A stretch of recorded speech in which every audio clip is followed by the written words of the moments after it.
Welcome to Samba Samba. Enjoy the video. You start by verifying your phone supports USB OTG or native Ethernet. This matters because the phone must enumerate the adapter. Next, connect the correct physical adapter, USB-C or Lightning, to a powered USB Ethernet dongle, because unpowered hubs often fail. Plug one end of the Ethernet cable to your router or switch, then attach the other end to the dongle. Once done, connect the dongle to the phone and watch for link lights. That confirms physical layer connectivity before software steps. Once the phone detects the adapter, open Settings and go to Network or Connections to inspect Ethernet status. You need to know whether DHCP succeeded.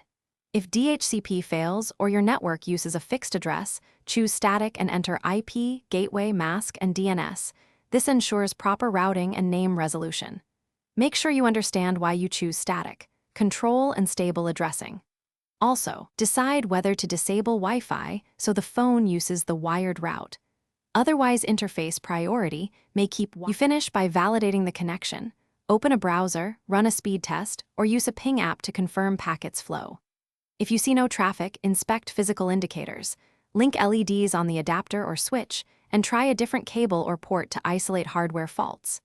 If link is up but no IP, reboot the phone or reset network settings to clear stale configurations.